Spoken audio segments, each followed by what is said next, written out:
Assalamualaikum warahmatullahi wabarakatuh. Perkenalkan, saya Muhammad Nur Mirza dari kelas 10 MIPA 9 absen 24. Saya akan mempresentasikan tentang haji, zakat, dan wakaf. Pengertian haji. Kata haji berasal dari bahasa Arab yang artinya menyengaja atau menuju. Maksudnya adalah sengaja mengunjungi Baitullah atau Ka'bah di Mekah untuk melakukan ibadah kepada Allah Subhanahu wa taala pada waktu tertentu dan dengan cara tertentu secara tertib. Puncak pelaksanaan ibadah haji pada tanggal 9 Zulhijjah yaitu saat dilangsungkannya ibadah wukuf di Padang Arafah. Adapun amal ibadah tertentu ialah tawaf, sa'i, wukuf, mabit di Muzdalifah, melontar jumroh, mabit di Mina, dan lain-lain. Hukum haji. Haji merupakan rukun Islam kelima. Hukum melaksanakan ibadah haji adalah wajib bagi yang mampu melaksanakannya, sebagaimana dijelaskan dalam Al-Quran Surat Ali Imran ayat 97, yang artinya padanya terdapat tanda-tanda yang nyata, di antaranya Maqam Ibrahim. Barang siapa memasukinya atau Baitullah itu menjadi amanlah dia. Mengerjakan haji adalah kewajiban manusia terhadap Allah, yaitu bagi orang yang sanggup mengadakan perjalanan ke Baitullah. Barang siapa mengingkari kewajiban haji, maka sesungguhnya Allah Maha Kaya, tidak memerlukan sesuatu dari semesta alam. Quran Surat Ali Imran ayat 97. Kewajiban haji adalah sekali dalam seumur hidup. Apabila ada yang melaksanakan haji lebih dari sekali, hukumnya sunnah. Hal ini didasarkan pada hadis Nabi Muhammad SAW yang diriwayatkan oleh Ibnu Abbas radhiyallahu anhu. C. Syarat dan rukun haji. Syarat haji terbagi ke dalam dua bagian, yaitu syarat wajib haji dan syarat sah haji. Syarat wajib haji adalah sebagai berikut: 1. Islam, 2. Berakal atau tidak gila, 3. Balik, 4. Ada muhrimnya, 5. Mampu dalam segala hal. Sedangkan syarat sah haji adalah sebagai berikut: 1. Islam, 2. Balik, 3. Berakal, 4. Merdeka. Adapun rukun haji adalah sebagai berikut: 1. Ihram adalah berniat mengerjakan ibadah haji atau umroh yang ditandai dengan mengenakan pakaian ihram yang berwarna putih dan membaca lafaz labbaik Allahumma hajjan bagi yang melaksanakan haji dan labbaik Allahumma umrotan bagi yang berniat umroh. 2. Wukuf, yaitu hadir di Padang Arafah pada tanggal 9 Zulhijjah dari tergelincirnya matahari hingga terbenam. Selama wukuf, perbanyaklah berzikir, tahmid, tasbih, tahlil, dan istighfar. 3. Tawaf adalah berputar mengelilingi Ka'bah dan dilakukan secara berlawanan dengan arah jarum jam dengan posisi Ka'bah di sebelah kiri badan. Tawaf dimulai dari Hajar Aswad dan diakhiri di Hajar Aswad pula. Dilakukan sebanyak 7 kali putaran. Tawaf ada 3 macam, yaitu A. Tawaf kudum, yaitu tawaf yang dilakukan ketika jamaah haji baru tiba di Mekah. B. Tawaf ifadah, yaitu tawaf yang dilakukan pada hari kurban setelah melontar jumrah Aqobah. C. Tawaf wada, yaitu tawaf perpisahan bagi jamaah yang akan meninggalkan Mekah.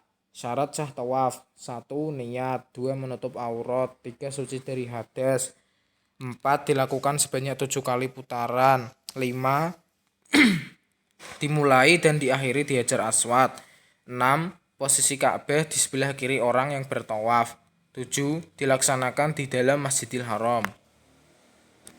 4. Sa'i adalah berlari-lari kecil antara Bukit Sofa dan Bukit Marwah sebanyak 7 kali yang dimulai dari Bukit Sofa dan berakhir di Bukit Marwah.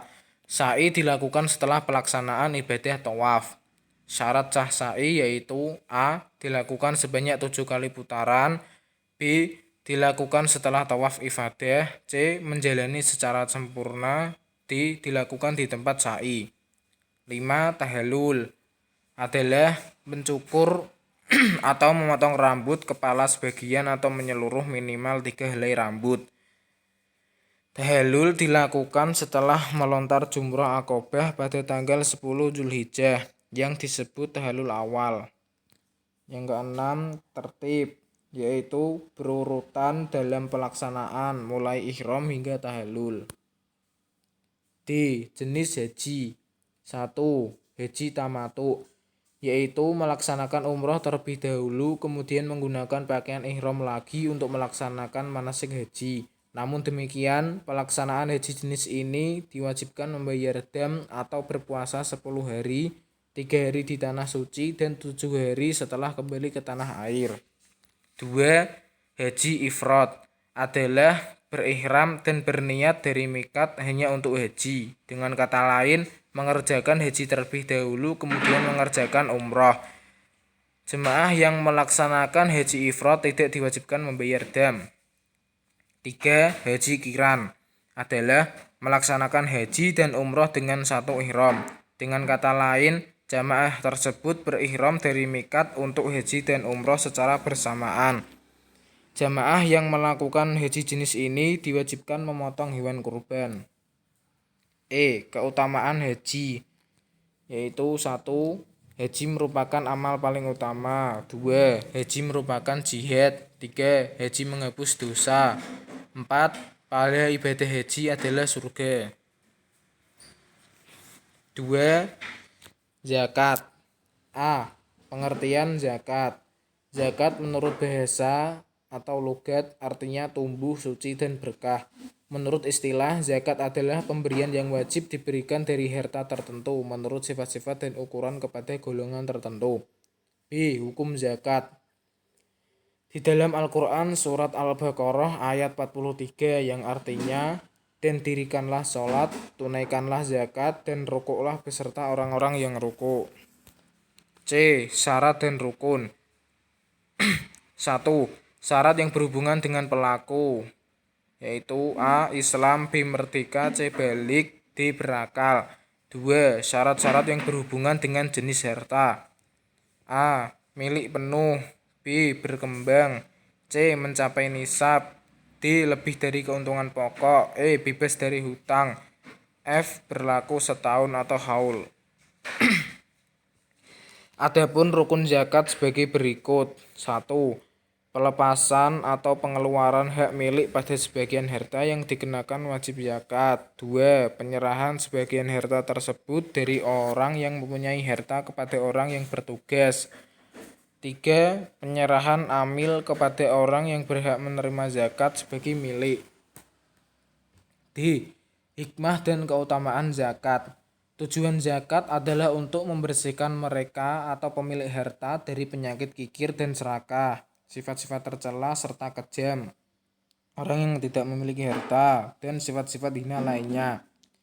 Zakat juga untuk menyucikan orang-orang berharta, menumbuhkan dan mengangkat derajatnya dengan berkah dan kebaikan, baik dari segi moral maupun amal. Materi yang ketiga yaitu wakaf. A. Pengertian wakaf. Kata wakaf berasal dari bahasa Arab yang berarti menahan atau al-habs dan mencegah atau al-man'u. Artinya menahan untuk dijual, dihadiahkan, dan diwariskan. B. Hukum wakaf. Wakaf hukumnya sunnah. Beberapa dalil tentang wakaf yaitu 1. Quran surat Ali Imran ayat 92 yang artinya, kamu tidak akan memperoleh kebajikan sebelum kamu menginfakkan sebagian harta yang kamu cintai, dan apapun yang kamu infakkan tentang hal itu, sungguh Allah Subhanahu wa Ta'ala Maha Mengetahui. C. Rukun dan syarat wakaf. 1. Orang yang berwakaf. A. Memiliki penuh harta, B. Berakal, C. Balik, D. Bertindak secara hukum atau rasyid. 2. Benda yang diwakafkan. A. Barang berharga, B. Harus diketahui kadarnya, C. Harus milik orang yang berwakaf atau wakif, D. Harta harus berdiri sendiri. 3. Orang yang menerima. A. Tertentu atau muayyan, artinya orang yang menerima wakaf jelas jumlahnya. B. Tidak tertentu atau ghairu muayyan, artinya berwakaf itu tidak ditentukan kriterianya secara rinci. D. Lafadz atau iqrar wakaf. A. Harus mengandung kata-kata yang menunjukkan kekalnya. B. Dapat direalisasikan segera atau tanjis. C. Bersifat pasti. D. Tidak diikuti oleh syarat yang membatalkan. E. Hukum dan keutamaan wakaf. Salah satu keutamaan wakaf adalah dicatat sebagai amal jariyah yang pahalanya akan terus mengalir meskipun orang yang mewakafkan meninggal dunia. Artinya, pemberi wakaf akan menerima pahala selama wakafnya dimanfaatkan oleh orang lain. F. Harta wakaf dan pemanfaatannya. 1. Wakaf benda tidak bergerak, yaitu A. Hak atas tanah sesuai dengan ketentuan peraturan perundang-undangan yang berlaku. B. Bangunan atau bagian bangunan yang terdiri atas tanah. C. Tanaman dan benda lain yang berkaitan dengan tanah. D. Hak milik atas satuan rumah susun sesuai dengan ketentuan peraturan perundang-undangan yang berlaku. 2. Wakaf benda bergerak. A. Wakaf uang yang dilakukan oleh lembaga keuangan. B. Logam mulia. C. Surat berharga. D. Kendaraan. E. Haki atau hak atas kekayaan intelektual. F. Hak sewa seperti wakaf bangunan dalam bentuk rumah. G. Prinsip-prinsip pengelola wakaf, yaitu 1. Seluruh harta benda wakaf harus diterima sebagai sumbangan dari wakif. 2. Wakif dilakukan tanpa batas waktu. 3. Wakif mempunyai kebebasan memilih tujuan sebagaimana yang diperkenankan oleh syariah. 4. Jumlah wakaf tetap utuh dan hanya keuntungannya saja yang akan dibelanjakan untuk tujuan yang ditentukan oleh wakif. 5. Wakif dapat meminta keseluruhannya untuk tujuan yang telah ditentukan. Sekian presentasi dari saya. Terima kasih. Wassalamualaikum warahmatullahi wabarakatuh.